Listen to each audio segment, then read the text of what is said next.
নমস্কার বন্ধুরা, আমি টিটুস কিচেনে সবাইকে স্বাগত। আজ আমি আপনাদের সাথে স্টিম ম্যাঙ্গো কার্ড পুডিং এর রেসিপিটা শেয়ার করছি। এখন বাজারে নানা রকম আম পাওয়া যাচ্ছে, সেই আম দিয়ে আপনারাও তৈরি করে নিতে পারেন অতি সুস্বাদু স্টিম ম্যাঙ্গো কার্ড পুডিং। এটা কিন্তু খেতে অতি সুস্বাদু হয়, আর তৈরি করাও খুব একটা ঝামেলার ব্যাপার নয়।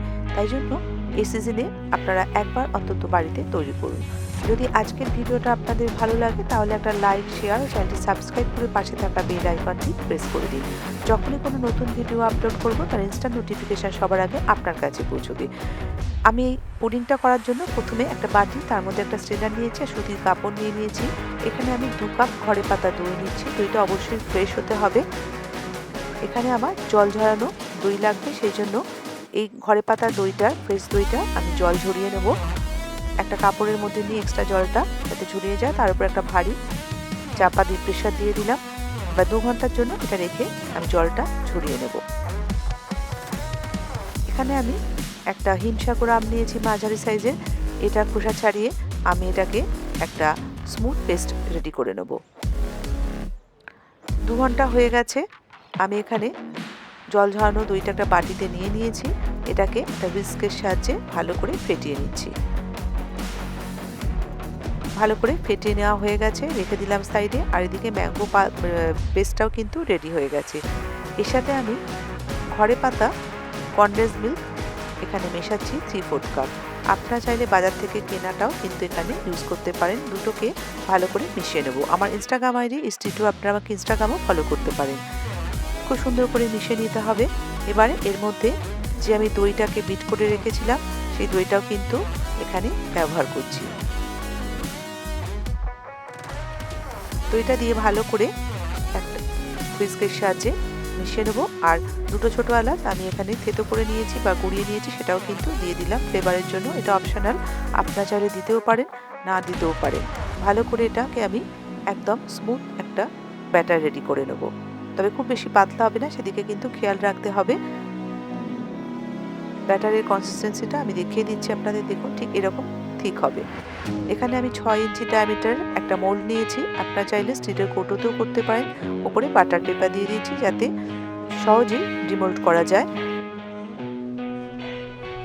এবারে ব্যাটারটা এর ভেতরে আমি দিয়ে দিচ্ছি। ব্যাটারটা কতটা ঘন হয়েছে আপনারা দেখলেই কিন্তু সেটা বুঝতে পাচ্ছেন। এবারে আমি ট্যাপ করে নেব যাতে সমানভাবে চারিদিকে ছড়িয়ে যায়। এবার এটাকে আমি ঢাকা দিচ্ছি একটা সিলভার ফয়েল দিয়ে। আপনাদের কাছে সিলভার ফয়েল না থাকলে একটা স্টিলের কোনো প্লেট এটার ভেতরে ঢাকা দিতে পারেন, তাহলেও কিন্তু এটা তৈরি করা যাবে, কোনো অসুবিধা হবে না।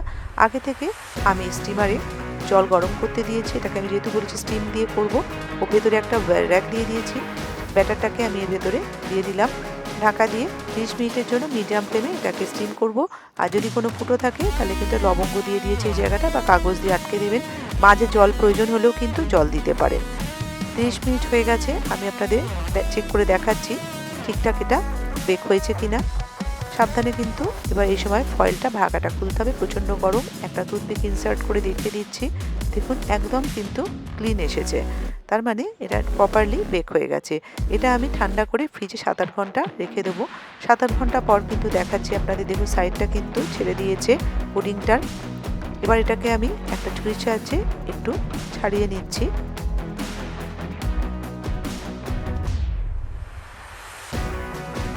এবার একটা ডিশ নেব, ডিশের মধ্যে উল্টে দিচ্ছি, দিয়ে ট্যাপ করে নেব। দেখুন কত ইজিলি কিন্তু এই পুডিংটা বেরিয়ে এসেছে। আর ওপরে বাটার পেপারটা আমি হালকা করে তুলে দিচ্ছি। ওয়াও, দেখতে খুব সুন্দর কিন্তু হয়েছে। দেখুন আপনারাও এই সিজনে একবার এটা তৈরি করুন, বাড়ির সবাই মিলে এনজয় করুন। আর এখানে আমি এটা গার্নিশ করছি। একটা আমকে পাতলা পাতলা করে কেটে নিয়েছি, মাঝখানে আমি ম্যাঙ্গো দিয়ে একটা গোলাপ তৈরি করব। আপনারা আপনাদের পছন্দ মতো গার্নিশ অবশ্যই করতে পারেন। আমের সময় আম দিয়ে ভাবলাম গার্নিশ করি। আর ওপরে দিচ্ছি পেস্তা কুচি। এটা দেখতেও যতটা সুন্দর লাগছে, খেতেও কিন্তু খুব ভালো হয়েছে। এবারে আমন্ড কুচি দিয়ে দিচ্ছি কিছু, আর কিছু গোলাপের পাপড়ি দিলাম শুকনো, আর আম দিচ্ছি। আম তো দেবই, কারণ এখন বাজারে এত আম, আর আম খেতেও কিন্তু বেশ ভালোই লাগে। আপনারা বাড়িতে একবার তৈরি করুন, দেখেই বুঝতে পারছেন কতটা সুন্দর দেখতে হয়েছে। যদি ভিডিওটা ভালো লাগে একটা লাইক, শেয়ার, চ্যানেলটি সাবস্ক্রাইব করে পাশে থাকা বেল আইকনটি প্রেস করে দিন।